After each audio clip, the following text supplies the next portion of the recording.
পদুম ফুল থাকিব লাগে নে নালাগে? লাগে নে নালাগে? বিজেপি ইলেকশ্যনত উঠিব লাগে নে নালাগে?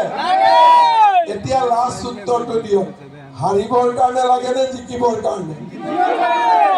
একদম সব ফালৰ পৰাই কওক, হাৰিবৰ কাৰণে নে জিকিবৰ কাৰণে? পাক্কা? একদম সবে ইলেকশ্যনত লাগিব, ভাল কৰি সহায় কৰিব পুৰা একদম। তেতিয়াহ'লে মোৰ চিন্তা নাই আৰু, ঠিক আছে? ইয়াত উঠিম আৰু, হ'ব হ'বনে নাই? উঠিম নে নাই? উঠিম। তেতিয়াহ'লে সকলোৱে এটা বিজেপিৰ কাৰণে হাত চাপৰি বজাই দিয়ে,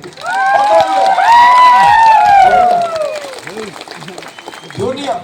তাৰমানে আমাৰ মানৱ চেৰফাঙক আগুৱাই, বাবা মই গৈ আছো, মানৱ চেৰফাঙক আগুৱাই লৈ যাবৰ কাৰণে বড়োলেণ্ডত BTR-ত কোনো যাতে দ্বিতীয় শ্ৰেণীৰ নাগৰিক নাথাকে।